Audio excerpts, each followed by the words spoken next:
Esto no es una bienvenida. Es un acto de acusación. Una lectura que no busca gustar, sino desgarrar. Aquí no se ofrece alivio, se dicta un veredicto. El que entra esperando consuelo será expulsado. El que entra buscando verdad perderá la piel. Porque toda verdad que libera primero ejecuta. El hombre moderno no está perdido, está sedado. No está oprimido, está dopado. Vive en un estado de anestesia voluntaria donde confunde paz con ausencia de conflicto y felicidad con silencio químico del dolor. Ha vendido su derecho a sufrir por su deber a crecer. Ha cambiado el yunque por el sofá, la espada por la pantalla, la disciplina por la distracción. Y luego se pregunta por qué su espíritu huele a cadáver tibio. El estoicismo llevado al límite no pide calma, exige resistencia. No promete equilibrio, exige verticalidad. No habla de bienestar, habla de dominio. Porque el hombre no fue diseñado para sentirse cómodo, fue diseñado para soportar. Y todo lo que no soporta lo vuelve débil, todo lo que evita lo gobierna, todo lo que anestesia lo posee. Aquí se declara una verdad brutal: el placer fácil no es recompensa, es corrupción. Cada estímulo inmediato es un soborno que la debilidad paga para no enfrentar su propia mediocridad. El sistema nervioso del hombre contemporáneo no está enfermo, está entrenado para huir. Huye del silencio porque ahí se oye el juicio. Huye del esfuerzo porque ahí se revela la falta de carácter. Huye del dolor porque ahí se mide la estatura real del alma. Esta doctrina no nace del optimismo, nace del hartazgo. Del asco profundo hacia una humanidad que quiere poder sin sacrificio, resultados sin proceso, identidad sin disciplina. Aquí se condena la tibieza emocional, la indulgencia constante, la espiritualidad sin callos. El estoico radical no se pregunta cómo sentirse mejor, se pregunta qué debe destruir dentro de sí para no convertirse en un esclavo funcional. El dominio total del ser comienza con una ejecución interna, la muerte del hombre que necesita estímulo para existir. La crucifixión del yo que exige placer para obedecer. La incineración del carácter blando que negocia con su miseria. Aquí el dolor no es enemigo, es herramienta. La incomodidad no es castigo, es prueba. El sufrimiento voluntario no es patología, es iniciación. Quien no puede soportar el aburrimiento no merece claridad. Quien no soporta la frustración no merece poder. Quien no soporta el silencio no merece mando interno. El estoicismo extremo dicta una ley sin apelación: o gobiernas tu sistema nervioso, o vivirás como un súbdito de tus impulsos. No hay tercera vía. No hay equilibrio posible entre disciplina y complacencia.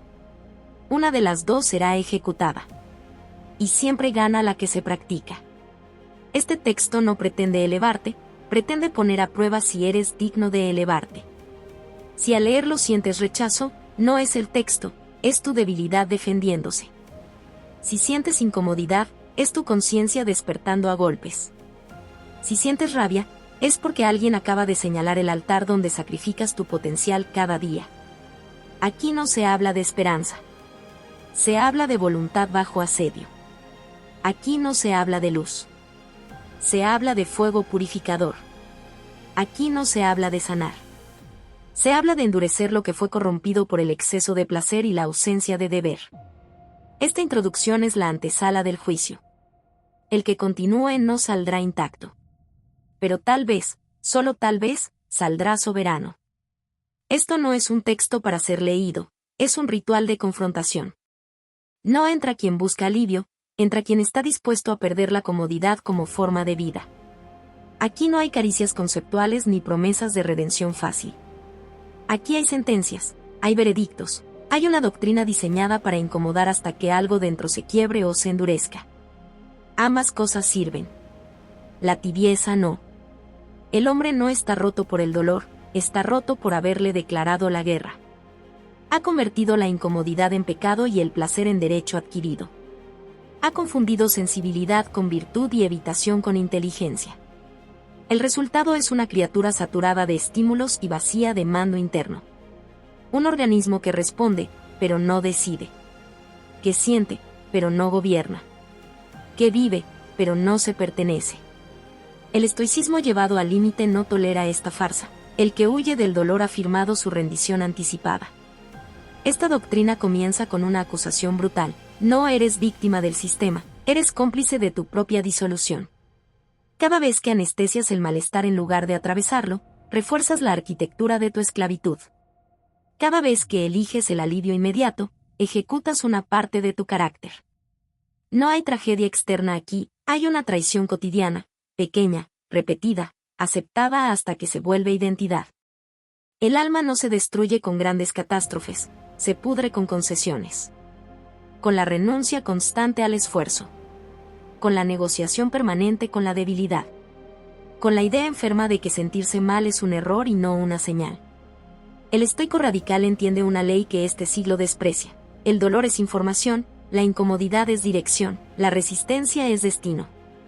El que no soporta estas verdades será gobernado por cualquier estímulo que le prometa silencio interior. Aquí se ejecuta un dogma sin misericordia. El placer sin mérito no es descanso, es corrupción.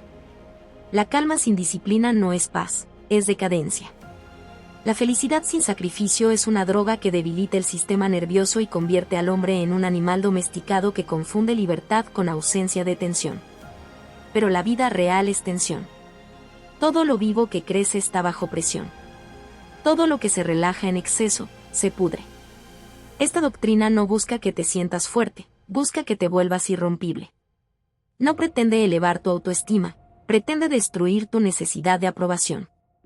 No quiere que te ames, quiere que te domines. Porque el amor propio sin disciplina es narcisismo blando, y el narcisismo blando es el preámbulo de la ruina silenciosa. El dominio total del ser exige una ejecución interna, la muerte del yo que exige comodidad para obedecer. La incineración del hombre que necesita estímulo para existir. El exilio definitivo del carácter que se justifica, se explica y se perdona antes de haberse exigido algo. Aquí el sufrimiento voluntario no es patología, es arquitectura moral. Aquí la incomodidad no es castigo, es entrenamiento. Aquí el silencio no es vacío, es tribunal. Quien no puede soportar estar consigo mismo no merece compañía. Quien no soporta el esfuerzo no merece poder. Quien no soporta el juicio interno no merece libertad. El estoicismo llevado al límite no promete serenidad, promete autoridad interior. Y esa autoridad nace del acto más violento que un hombre puede cometer contra sí mismo, dejar de mentirse. Porque en el momento exacto en que se rompe la ilusión de víctima, nace algo más peligroso que la esperanza, la responsabilidad total. Este texto no quiere salvarte. Quiere ponerte frente al espejo sin anestesia. Si duele, es porque algo aún vive. Si quema, es porque algo se está purificando. Y si decides huir, no será por falta de claridad, sino porque la verdad exige un precio que muchos no están dispuestos a pagar. Aquí no comienza un camino de luz. Aquí comienza una guerra interna sin aplazamientos. Y solo el que acepta la condena inicial puede aspirar a la soberanía final. La corrupción química del espíritu. El hombre no cayó por debilidad externa. Cayó porque se concedió permiso. Porque negoció con su propia ruina hasta volverla rutina. No hubo invasión, no hubo golpe final, no hubo enemigo visible. Hubo complacencia. Hubo indulgencia. Hubo una traición íntima tan repetida que dejó de doler. El colapso no fue un evento, fue un hábito. La dopamina miserable no es placer. Es ingeniería de decadencia. Es la administración sistemática de alivio para impedir el crecimiento. Es la putrefacción controlada del alma consciente, el proceso por el cual el espíritu es domesticado sin necesidad de violencia. No destruye de golpe, erosiona. No grita, susurra.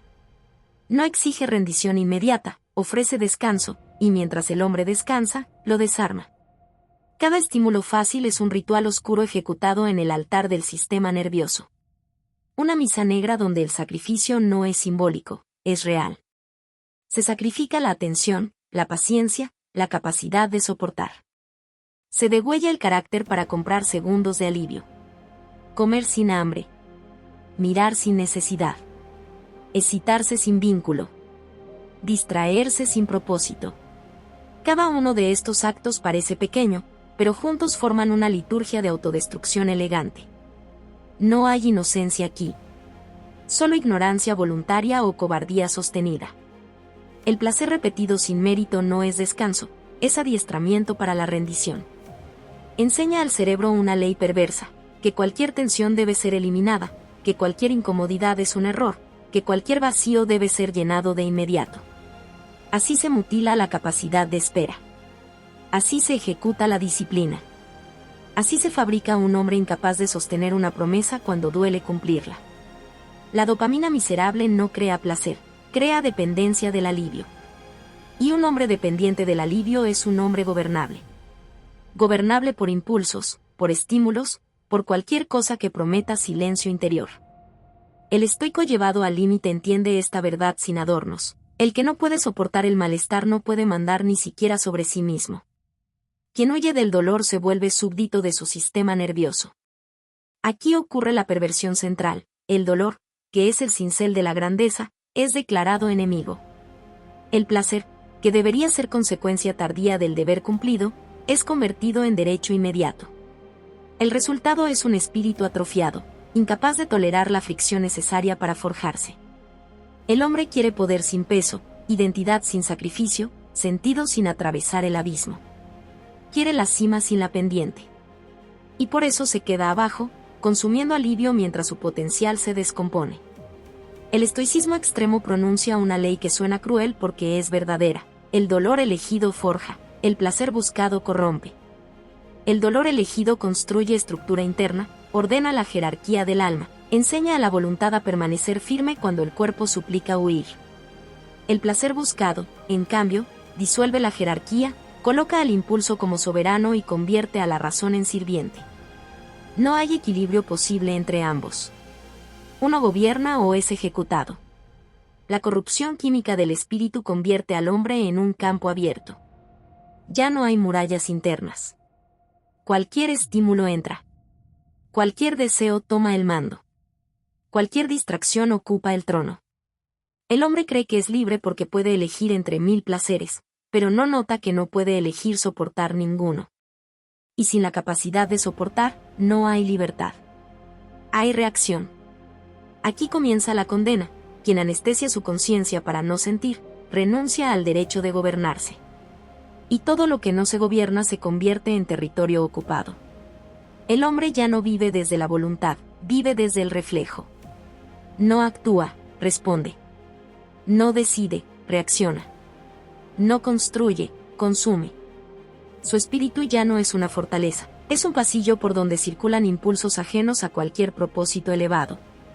La dopamina miserable enseña a temer el silencio porque en el silencio aparece el inventario de las traiciones internas. Enseña a temer la soledad porque en la soledad emerge la pregunta que nadie quiere enfrentar: ¿en qué me he convertido cuando nadie me distrae? Enseña a temer el esfuerzo porque el esfuerzo revela la debilidad real, no la imaginada. Por eso el hombre anestesiado huye. No del dolor, sino del juicio. Este capítulo no ofrece consuelo porque el consuelo es parte del problema. Ofrece claridad, y la claridad quema.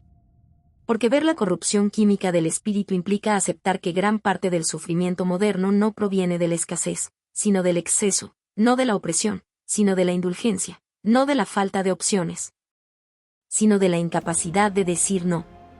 Aquí no se propone moderación. Se propone ruptura. Ruptura con la mentira de que el placer salva. Ruptura con la idea de que evitar el dolor es inteligencia. Ruptura con la fantasía de que se puede crecer sin fricción. El estoicismo llevado al límite no pregunta cómo sentirse mejor, pregunta qué estás dispuesto a soportar para no convertirte en un esclavo químico de tu propia comodidad. Porque al final, solo hay dos caminos, y ambos exigen un precio. O eliges el dolor que te construye, o aceptarás el placer que te desintegra lentamente mientras sonríes. Este es el crimen original. Este es el diagnóstico. Y desde aquí, ya no hay ignorancia posible. La autotraición como hábito diario. No existe enemigo más eficiente que el que vive dentro y sonríe. No lleva uniforme ni declara guerra, se sienta contigo, te entiende, te justifica. Te habla con una voz dulce que dice mañana, no es tan grave, te lo mereces. Ese enemigo no te empuja al abismo, te convence de acostarte en el borde. Y cuando despiertas, ya no recuerdas en qué momento decidiste caer. La autotraición no ocurre en grandes gestos ni en decisiones heroicas fallidas. Ocurre en lo cotidiano, en lo doméstico, en lo invisible. Ocurre cuando postergas el esfuerzo por comodidad, cuando negocias con tu debilidad como si fuera un derecho adquirido. Cada postergación es una firma. Cada excusa es un sello. Cada concesión es un pacto de autodesprecio. No hay sangre en el acto, pero hay condena. Porque cada vez que te fallas, entrenas a tu espíritu para no confiar en ti. La dopamina miserable cumple aquí su función más perversa, adiestrar la huida. Enseña al cerebro a escapar del deber y a odiar el silencio.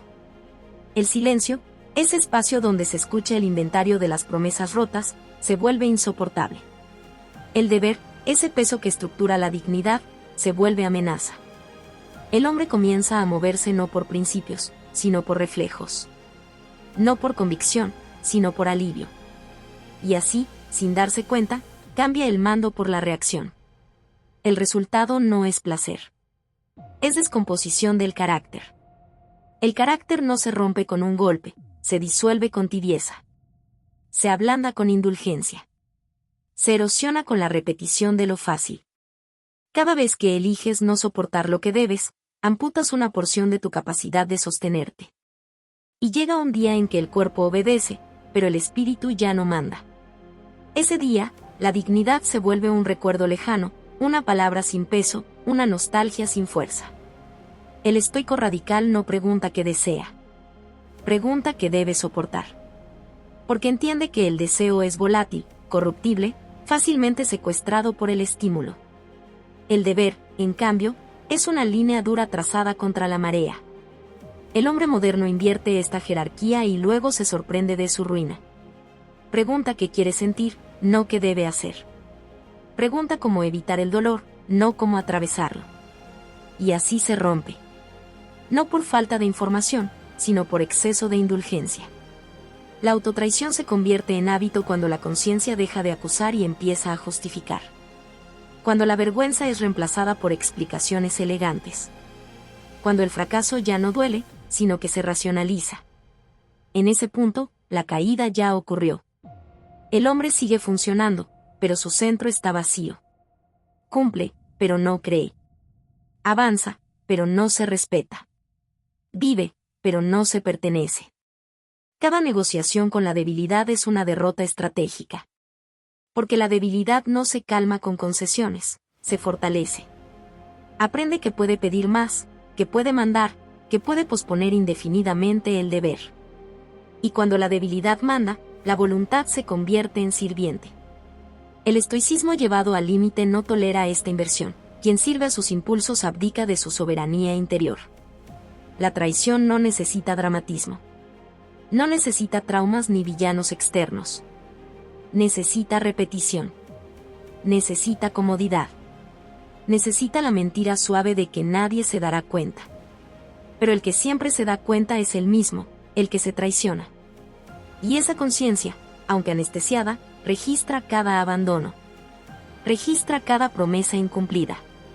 Registra cada vez que elegiste no estar a la altura de lo que sabías que debías hacer. Con el tiempo, esa acumulación genera una fractura profunda. El hombre deja de exigirse porque ya no confía en su propia palabra. Se vuelve cínico consigo mismo. Se habla con ironía. Se trata con desdén. Y así se completa el círculo, la autotraición produce autodesprecio, y el autodesprecio justifica más traición. Es un sistema cerrado de degradación. Este capítulo no ofrece salida amable. Ofrece una sentencia clara: o rompes el hábito de traicionarte, o te convertirás en un hombre incapaz de respetarse. Y sin respeto propio, cualquier logro es hueco, cualquier placer es anestesia, cualquier reconocimiento es ruido.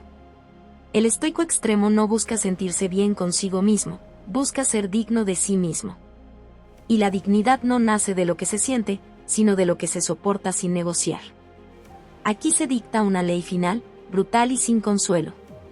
Cada día que postergas lo que sabes que debes hacer. Cada día que eliges alivio sobre deber. Cada día que sonríes mientras te fallas. Profundizas la herida que luego llamarás vacío. la autotraición no es un pecado moral. Es un error estratégico. Y todo error estratégico, sostenido en el tiempo, termina en derrota total. La esclavitud sin cadenas. El esclavo moderno no suplica libertad porque está entretenido. No grita porque está distraído. No se revela porque está estimulado. Su prisión no tiene muros ni barrotes, tiene estímulos. Es una arquitectura invisible construida dentro del sistema nervioso, donde cada impulso satisfecho refuerza la celda y cada alivio inmediato engrosa la cadena. No hay látigo, hay notificaciones. No hay guardias, hay algoritmos. No hay verdugo visible, hay dopamina constante administrada con precisión quirúrgica para mantener al espíritu ocupado, dócil y cansado. La esclavitud antigua necesitaba violencia. Esta necesita placer. La primera quebraba el cuerpo, la segunda disuelve la voluntad. El hombre dopado no siente opresión porque confunde estímulo con vida. Cree que está eligiendo cuando en realidad responde. Cree que descansa cuando en realidad se debilita. Cree que vive porque se mueve, pero no se da cuenta de que todo su movimiento ocurre dentro de un perímetro estrecho, diseñado para que nunca mire hacia adentro ni hacia arriba. El estoicismo extremo dicta una sentencia sin apelación: quien no domina sus impulsos será gobernado por ellos. No es una metáfora moral, es una ley mecánica. El impulso no gobernado toma el trono. La razón se convierte en secretaria que justifica decisiones ya tomadas por la química. El carácter es relegado a adorno retórico. Así nace el hombre funcional, cumple tareas, produce, consume, responde. Pero está vacío. Porque la función sin soberanía es servidumbre eficiente. El placer inmediato destruye la capacidad de soportar lo difícil. Y sin la capacidad de soportar, todo se derrumba. No hay virtud sin resistencia. No hay honor sin sacrificio. No hay poder interior sin fricción sostenida. El hombre que no soporta la incomodidad no puede sostener una causa, una promesa ni una verdad cuando se vuelve incómoda. Huye. Se adapta. Se explica. Se rinde con elegancia. Y llama a esa rendición equilibrio. La esclavitud sin cadenas es silenciosa porque no necesita imponerse. Se ofrece. Ofrece alivio al cansancio, distracción al vacío, estimulación al aburrimiento. Pero cada oferta tiene un costo oculto, la renuncia gradual a la capacidad de esperar, de resistir, de decir no. El hombre comienza a necesitar estímulo para existir. Sin él, aparece la ansiedad, el tedio, el ruido interno. Y entonces aprende a temer el silencio como si fuera una amenaza, cuando en realidad es el único lugar donde aún podría recuperar el mando. El hombre dopado es activo, pero impotente. Se mueve mucho, pero no avanza. Responde rápido, pero no decide profundo. Está siempre ocupado, pero nunca comprometido. Su agenda está llena y su espíritu vacío. Es un engranaje perfecto en una máquina que no comprende, pero que no cuestiona porque el estímulo anestesia la pregunta. No hay rebelión posible cuando la energía psíquica está drenada por gratificaciones constantes. Aquí se revela la crueldad del sistema: no necesita destruir al hombre, solo necesita distraerlo de sí mismo. Mientras mire hacia afuera, mientras persiga el siguiente alivio, el siguiente estímulo, el siguiente escape, no notará que su capacidad de mando se ha atrofiado. Y cuando finalmente lo note, ya no tendrá la fuerza para levantarse sin dolor. Entonces llamará destino a lo que fue entrenamiento para la sumisión. El estoicismo llevado al límite no promete romper cadenas externas. Promete algo más brutal: forjar la capacidad interna de soportar sin huir. Porque solo el que soporta manda. El que no soporta, obedece. Obedece a sus impulsos, a sus hábitos, a su química. El hombre verdaderamente libre no es el que hace lo que quiere, sino el que puede no hacerlo. Y esa capacidad se construye con privación voluntaria, con silencio aceptado, con esfuerzo sostenido sin aplauso. La esclavitud sin cadenas convierte al placer en amo y al hombre en sirviente agradecido. Agradecido por la distracción, por el alivio, por la anestesia. Pero cada agradecimiento es una genuflexión. Cada genuflexión es una pérdida de altura moral. Hasta que el hombre ya no recuerda cómo se siente estar erguido por dentro. Vive inclinado hacia el estímulo, esperando la próxima dosis de olvido.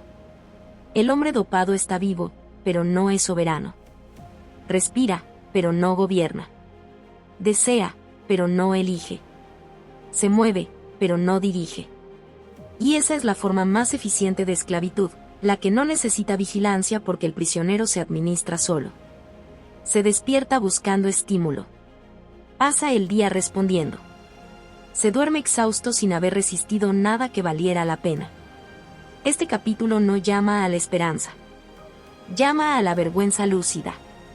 A reconocer que gran parte de la esclavitud moderna no es impuesta, sino aceptada con entusiasmo. Y que la única salida no es más libertad externa, sino más dureza interna. Dureza para soportar el vacío sin llenarlo. Dureza para resistir el impulso sin obedecerlo. Dureza para reconstruir la capacidad de mando en un mundo diseñado para pulverizarla.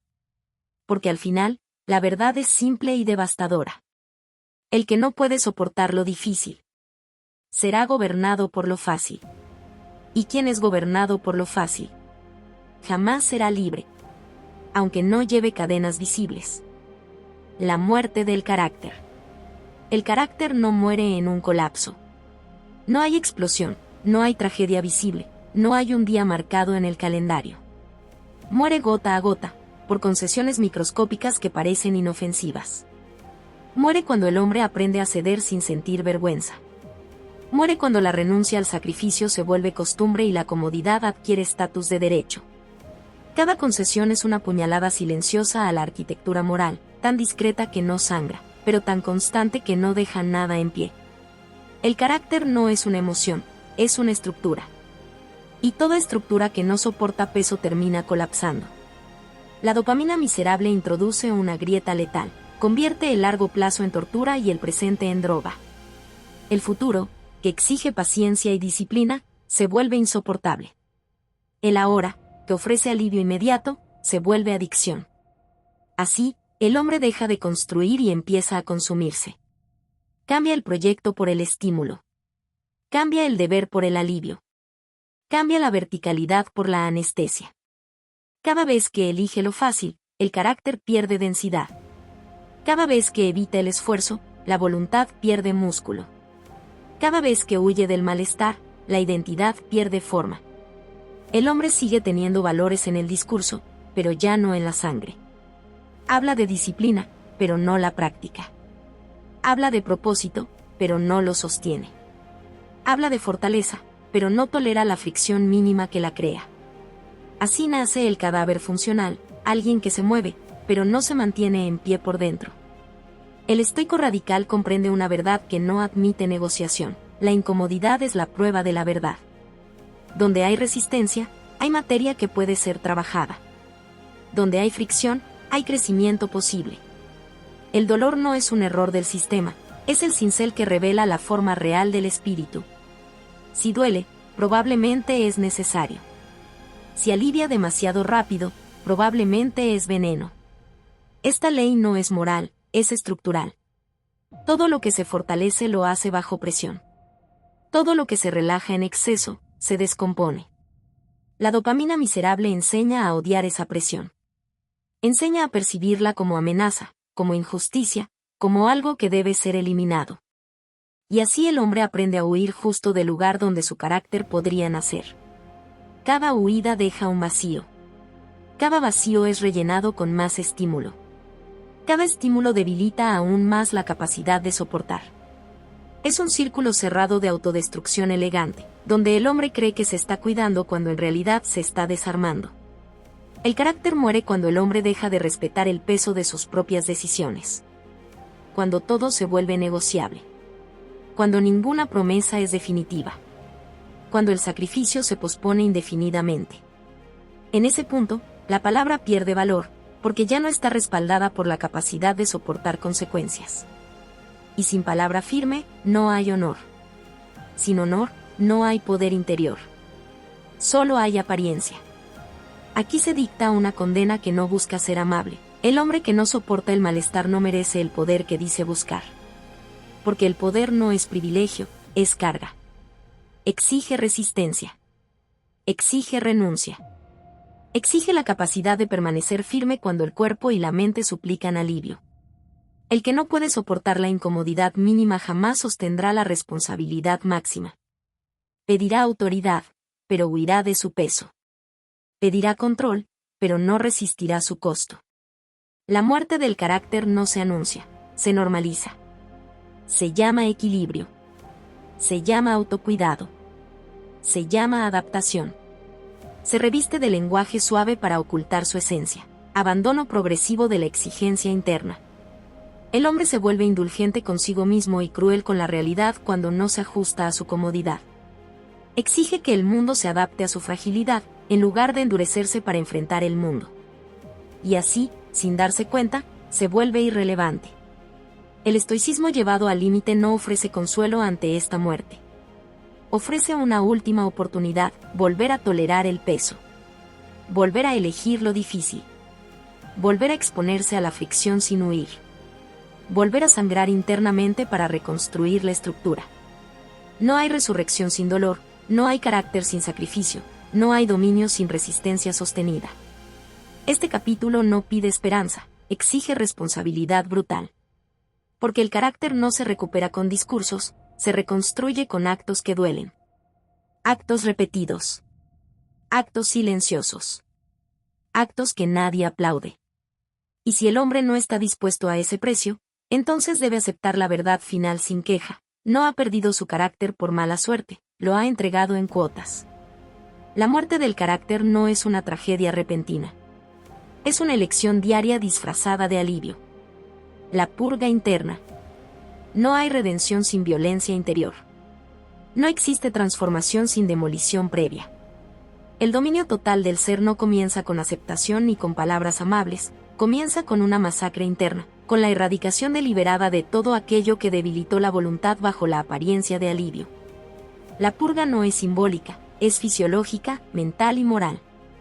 Es una limpieza brutal del sistema nervioso, una reprogramación a sangre fría del impulso humano, una guerra declarada contra la comodidad que parasitó la conciencia durante años. Aquí no se viene a sanar, se viene a extirpar. El hombre que busca dominio debe entender una verdad que el mundo moderno se niega a pronunciar: el placer no es neutral. El placer no es inocente. El placer es una sustancia política que gobierna conductas, que decide jerarquías internas, que define quién manda y quién obedece dentro del cuerpo. Y durante demasiado tiempo, el mando fue entregado a lo inmediato, a lo fácil, a lo químicamente gratificante. La purga interna comienza cuando el hombre se levanta contra su propio sistema de recompensas y lo somete por la fuerza del criterio. No se negocia con la dopamina. Se la disciplina o se la sufre. Silencio. El silencio no como descanso, sino como castigo consciente. El silencio como cámara de interrogatorio donde la mente, privada de estímulos, empieza a confesar su miseria. El hombre moderno teme al silencio porque en él emergen las voces que intentó ahogar con ruido, consumo y distracción. El estoico extremo no huye de ese tribunal interno. Se sienta ahí. Permanece. Soporta. Deja que el vacío lo presione hasta que el carácter, o lo que queda de él, se vea obligado a endurecerse o a romperse. El silencio revela la magnitud del daño, y solo quien lo soporta puede comenzar la reconstrucción. Aburrimiento. El aburrimiento como arma. El aburrimiento como campo de entrenamiento para la voluntad atrofiada. En una era diseñada para eliminar cualquier segundo de vacío, el hombre que se expone voluntariamente al tedio comete un acto de rebelión radical. El aburrimiento quema la dependencia al estímulo constante, recalibra el umbral del deseo y devuelve al esfuerzo su dignidad original. No se trata de ocupar el tiempo, se trata de resistirlo. Quien no soporta el aburrimiento jamás soportará el sacrificio. Y quien no soporta el sacrificio no merece gobernarse. Esfuerzo sostenido. No explosiones de motivación, no gestos heroicos aislados, sino la monotonía cruel del deber repetido sin recompensa inmediata. El esfuerzo sostenido es la trituradora del ego infantil. Es el lugar donde mueren las fantasías de grandeza rápida y nacen las estructuras reales del poder interior. Aquí el cuerpo duele, la mente protesta, la emoción suplica tregua. No se concede. El estoicismo llevado al límite no escucha al estado emocional, lo somete. No pregunta cómo te sientes, pregunta si cumpliste. Y si no cumpliste, no hay excusa, hay condena. Frustración consciente. No la frustración caótica del hombre perdido, sino la frustración elegida del hombre en guerra consigo mismo. Frustrarse voluntariamente es entrenar al sistema nervioso para operar bajo presión sin colapsar. Es aprender a permanecer funcional cuando el placer no llega, cuando el reconocimiento no aparece, cuando el progreso es invisible. El hombre purgado no necesita validación externa porque ya sobrevivió a la ausencia total de gratificación. Se volvió autónomo. Se volvió peligroso. Se volvió incorruptible. El estoicismo extremo no promete paz. Prometer paz es una estafa espiritual. Promete resistencia. Promete una espalda capaz de cargar lo que antes destruía. Promete una mente que no se quiebra cuando el mundo retira sus premios. Aquí no hay consuelo, hay fortaleza. No hay caricias psicológicas, hay estructura. El hombre que atraviesa la purga interna deja de buscar sentirse bien y empieza a exigir ser sólido. Cambia placer por potencia, alivio por soberanía, comodidad por control. El placer, después de la purga, vuelve a su lugar legítimo. Ya no gobierna, obedece. Ya no inicia acciones, las sigue.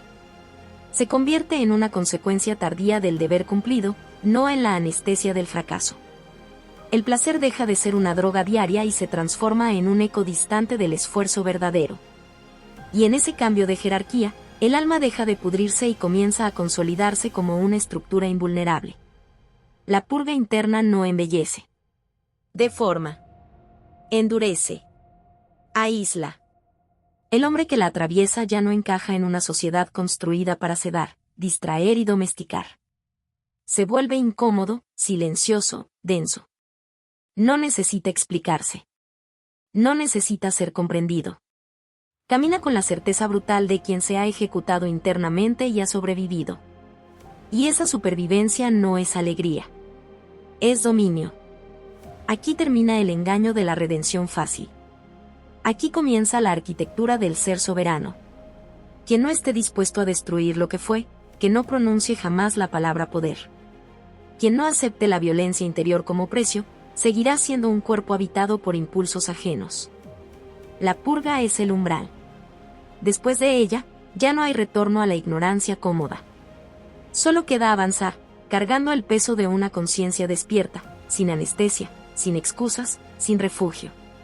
Esa es la condena. Y también, la única forma de libertad real. La soberanía del que soporta. El hombre que sobrevive a esta guerra ya no busca estímulo, busca verdad. Y la verdad no seduce, no acaricia, no promete alivio. La verdad pesa. La verdad exige espalda, no deseo. Tras la purga, tras la demolición del sistema nervioso domesticado, emerge una forma humana que ya no responde a la lógica del placer ni al chantaje de la incomodidad. Este hombre no ha sido mejorado, ha sido despojado. No brilla. No celebra. Permanece. Y en esa permanencia se establece una soberanía que no necesita proclamarse. La soberanía del que soporta no nace del éxito ni del reconocimiento. Nace del silencio atravesado sin anestesia, del aburrimiento sostenido hasta que la mente deja de suplicar entretenimiento, del esfuerzo repetido cuando el cuerpo ya no ofrece recompensa química.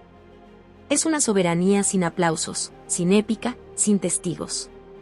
El estoicismo llevado al límite no busca admiración, desprecia la validación porque sabe que todo lo que depende del exterior es una cadena elegante. El soberano interior no pide permiso para existir ni permiso para resistir. Simplemente resiste. Este hombre ya no huye del vacío. Lo cruza como se cruza un desierto sabiendo que no habrá sombra. El vacío dejó de ser amenaza y se convirtió en territorio. Donde antes había ansiedad, ahora hay claridad brutal.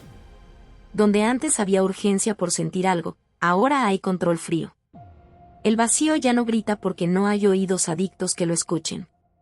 El sistema nervioso ha sido reeducado a golpes de disciplina. No reaccionar no es represión, es mando. Y mandar sobre uno mismo es la forma más rara y más cara de poder. Ya no hay negociación con la debilidad. La debilidad no es escuchada, Es observada como se observa una falla estructural, con distancia técnica y decisión quirúrgica. El hombre soberano no se odia cuando falla, pero tampoco se absuelve. Se juzga. Se corrige. Continúa. No dramatiza su caída ni convierte su error en identidad. El dramatismo es un lujo emocional que solo pueden permitirse los que viven anestesiados. El que soporta no teatraliza, ejecuta. Aquí se dicta el veredicto final de la doctrina, sin misericordia ni adorno. Dominar la dopamina es dominar el destino. No como consigna motivacional, sino como ley biológica y moral. Quien controla su sistema de recompensas controla sus decisiones. Quien controla sus decisiones controla su rumbo. Y quien controla su rumbo no puede ser comprado por placeres baratos ni desviado por estímulos diseñados para esclavizar.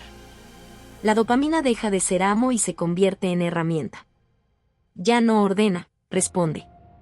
Ya no seduce, obedece. El hombre que alcanza esta soberanía se convierte en una anomalía peligrosa dentro de una civilización construida sobre la adicción a la miseria placentera. No encaja. No consume con entusiasmo. No se distrae con facilidad. No necesita estímulos constantes para sentirse vivo. Y eso lo vuelve subversivo.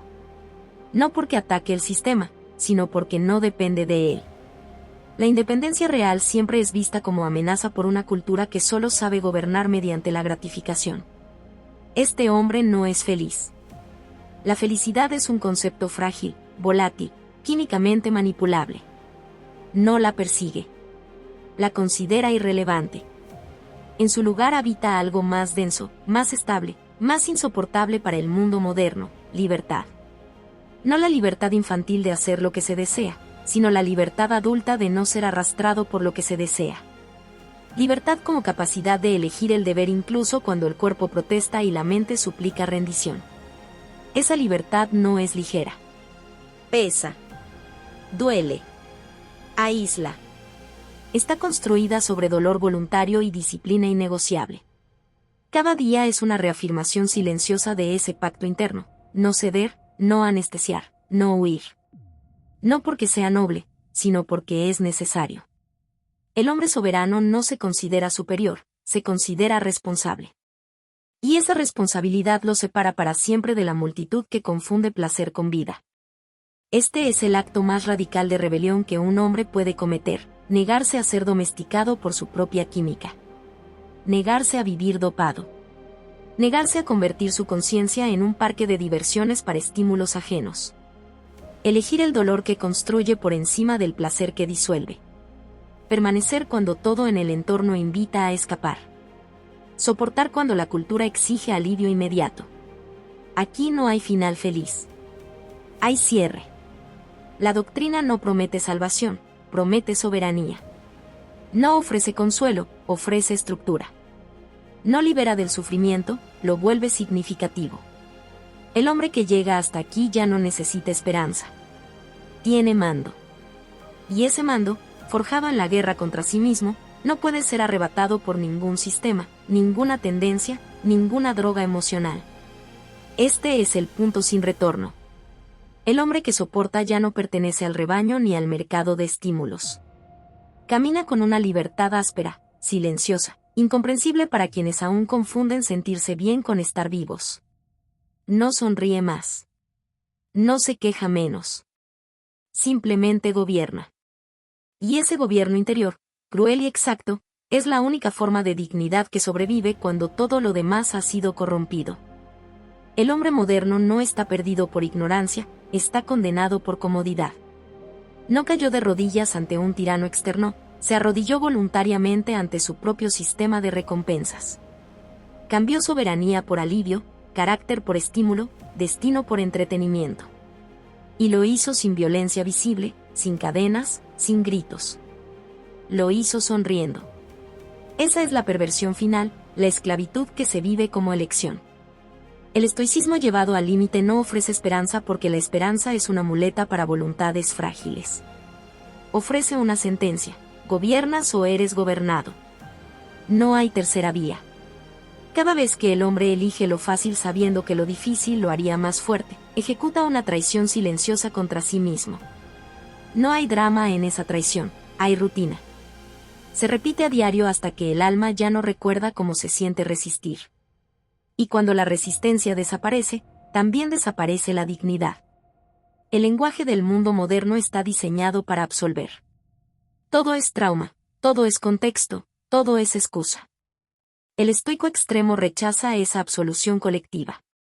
No niega el dolor, lo asume como impuesto inevitable de la existencia consciente. Sabe que el dolor no es el enemigo es la huida constante del dolor. Porque quien huye del dolor huye también de la forma. Y sin forma, el hombre se disuelve en impulsos contradictorios, incapaz de sostener una identidad que no dependa del placer inmediato. La mente que no soporta el silencio se vuelve rehén del ruido. El cuerpo que no soporta el esfuerzo se vuelve prisionero de la comodidad. El espíritu que no soporta la frustración se vuelve adicto a la gratificación.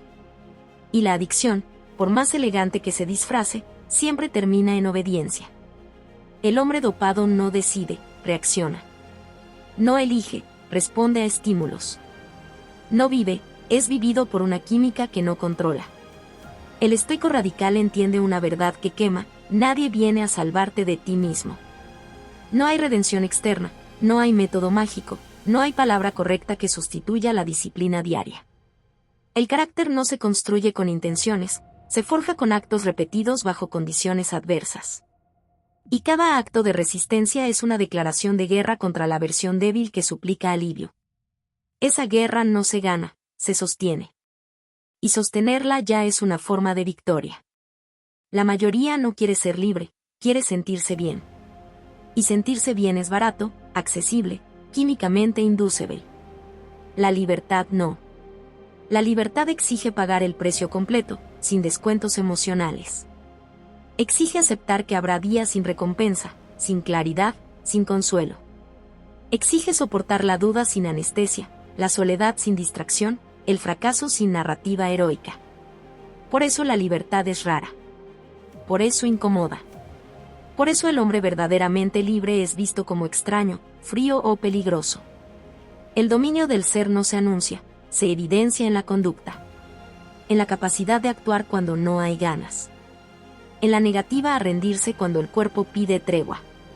En la calma tensa de quien no necesita estímulo para mantenerse en pie. Esa calma no es paz, es control. No es felicidad, es firmeza. Es la estabilidad de una estructura que ya fue sometida a presión extrema y no colapsó. Esta reflexión no busca consolar, busca desnudar. No quiere inspirar, quiere confrontar. Porque solo cuando el hombre se enfrenta a la magnitud de su propia complacencia puede comenzar a sentir vergüenza. Y la vergüenza, bien utilizada, es un catalizador poderoso. No para hundirse, sino para erguirse con rabia lúcida. Rabia contra la versión dócil, distraída, químicamente satisfecha que desperdició su potencial a cambio de segundos de alivio. El estoicismo extremo no promete una vida agradable. Promete una vida gobernada. Y entre una vida agradable y una vida gobernada, elige sin dudar la segunda. Porque solo quien se gobierna puede mirar el mundo sin mendigar validación. Solo quien soporta puede decidir sin temblar. Solo quien renuncia al placer como guía puede reclamar el derecho a llamarse libre. Todo lo demás es ruido. Todo lo demás es anestesia. Todo lo demás es una forma elegante de suicidio lento del carácter. Y el hombre que lea esto y siente incomodidad no debe huir de ella. Esa incomodidad es la última señal de que aún queda algo vivo que puede ser salvado. Si decide no apagarla. Si decide soportarla. Si decide, por una vez, no traicionarse. El hombre no está cansado, está debilitado por la indulgencia. Confunde agotamiento con vacío y vacío con injusticia. No entiende que lo que lo rompe no es la carga, sino la ausencia de estructura para soportarla. Se volvió frágil porque delegó su gobierno interno a impulsos que prometen alivio inmediato y cobran con intereses invisibles. Cada concesión fue una amputación moral. Cada excusa, una renuncia al mando. Así se fabrica un cuerpo vivo con un espíritu en huelga. El estoicismo llevado al límite no pregunta cómo te sientes, pregunta qué estás dispuesto a sostener sin derrumbarte. Porque la vida no recompensa la sensibilidad, recompensa la resistencia. No celebra la intención, celebra la ejecución. El hombre que necesita sentirse bien para actuar ya se declaró vencido. El que actúa aun cuando todo en su interior protesta, comienza a recuperar territorio. Gobernarse no es reprimir, es jerarquizar. Es decidir que la voluntad mande y que el deseo obedezca. Todo lo demás es ruido emocional vestido de libertad. La cultura moderna convirtió el sufrimiento en un escándalo y la comodidad en un derecho. Ese intercambio es una sentencia de decadencia. El dolor no es una anomalía, es el costo de existir con conciencia. El que intenta eliminarlo termina eliminando la forma. Y sin forma, no hay carácter. Sin carácter, no hay decisión. Sin decisión, no hay destino. El hombre que huye del dolor se convierte en un consumidor de alivios, no en un constructor de sentido. Vive mitigando síntomas mientras la causa devora su estructura interna. El silencio es el juez más cruel porque no discute. En él se revelan las fisuras que el ruido oculta.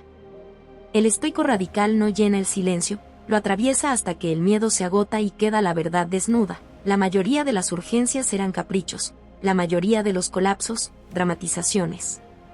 La mayoría de las excusas, coartadas para no sostener el peso del deber. Cuando el silencio deja de asustar, comienza el gobierno. La disciplina no es una herramienta, es un veredicto. Dicta quien manda y quien obedece dentro del cuerpo. No negocia con estados de ánimo ni espera inspiración. Se ejecuta. Por eso duele. Por eso incomoda.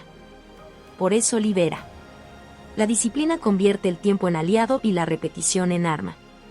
Mata la ilusión del atajo y entierra la fantasía del talento sin sacrificio. El hombre disciplinado no es brillante, es consistente. Y la consistencia es la forma más rara de valentía. El mundo adicto al estímulo detesta al hombre sobrio. No porque sea moralmente superior, sino porque es inmune. No responde al cebo, no se mueve por el anzuelo, no se quiebra cuando se retira la recompensa. Esa inmunidad es leída como frialdad, cuando en realidad es claridad. Ver sin hambre es ver con precisión. Decidir sin urgencia es decidir con poder. La sobriedad del impulso es una herejía en una civilización que necesita consumidores ansiosos para sostener su maquinaria. No hay redención sin responsabilidad. No hay avance sin culpa bien administrada. La culpa no para flagelarse, sino para corregir.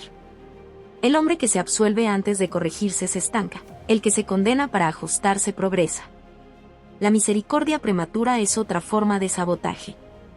El estoico extremo no se maltrata, se exige. Y esa exigencia no busca castigo, busca forma. La forma es libertad solidificada. Quien soporta el largo plazo vence al corto plazo. Quien resiste el impulso gobierna el día.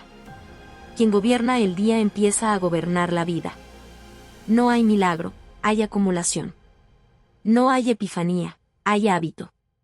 No hay destino místico, hay dirección sostenida. El hombre que acepta esta aritmética brutal deja de pedir sentido y comienza a construirlo con actos que no necesitan aplauso. Esta reflexión no promete alivio. Promete peso. No ofrece esperanza, ofrece un método cruel y eficaz: soportar, ordenar, ejecutar. Repetir. Caer sin dramatizar. Levantarse sin negociar.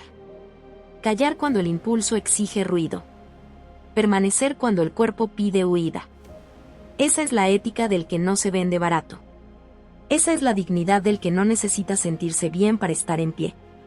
El veredicto final es simple y despiadado: o gobiernas tus impulsos o ellos gobiernan tu vida. No hay zona gris.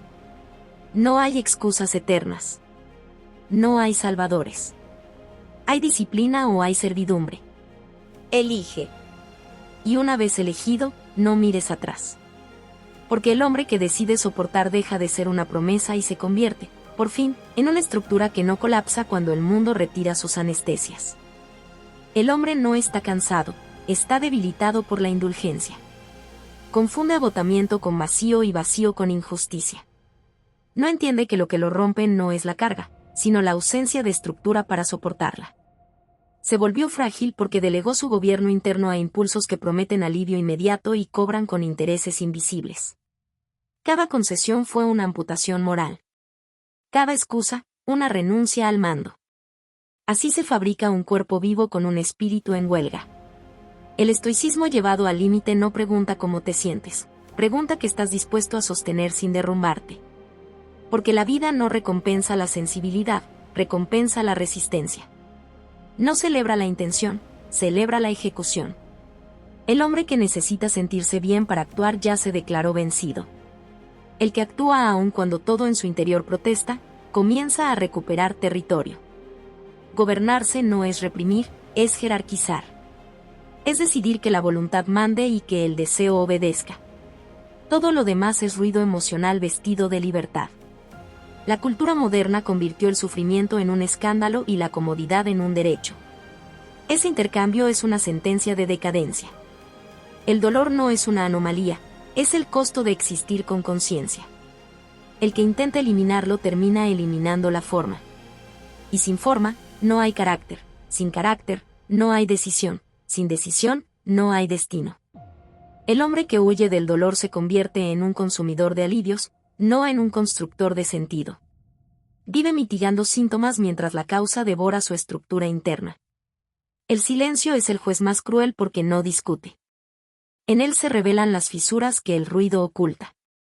El estoico radical no llena el silencio, lo atraviesa hasta que el miedo se agota y queda la verdad desnuda. La mayoría de las urgencias eran caprichos, la mayoría de los colapsos, dramatizaciones. La mayoría de las excusas, coartadas para no sostener el peso del deber. Cuando el silencio deja de asustar, comienza el gobierno. La disciplina no es una herramienta, es un veredicto. Dicta quien manda y quien obedece dentro del cuerpo. No negocia con estados de ánimo ni espera inspiración. Se ejecuta. Por eso duele. Por eso incomoda. Por eso libera. La disciplina convierte el tiempo en aliado y la repetición en arma. Mata la ilusión del atajo y entierra la fantasía del talento sin sacrificio. El hombre disciplinado no es brillante, es consistente. Y la consistencia es la forma más rara de valentía. El mundo adicto al estímulo detesta al hombre sobrio. No porque sea moralmente superior, sino porque es inmune. No responde al cebo, no se mueve por el anzuelo, no se quiebra cuando se retira la recompensa. Esa inmunidad es leída como frialdad, cuando en realidad es claridad. Ver sin hambre es ver con precisión. Decidir sin urgencia es decidir con poder. La sobriedad del impulso es una herejía en una civilización que necesita consumidores ansiosos para sostener su maquinaria. No hay redención sin responsabilidad. No hay avance sin culpa bien administrada. La culpa no para flagelarse, sino para corregir. El hombre que se absuelve antes de corregirse se estanca, el que se condena para ajustarse progresa. La misericordia prematura es otra forma de sabotaje. El estoico extremo no se maltrata, se exige. Y esa exigencia no busca castigo, busca forma. La forma es libertad solidificada. Quien soporta el largo plazo vence al corto plazo. Quien resiste el impulso gobierna el día. Quien gobierna el día empieza a gobernar la vida. No hay milagro, hay acumulación. No hay epifanía, hay hábito. No hay destino místico, hay dirección sostenida.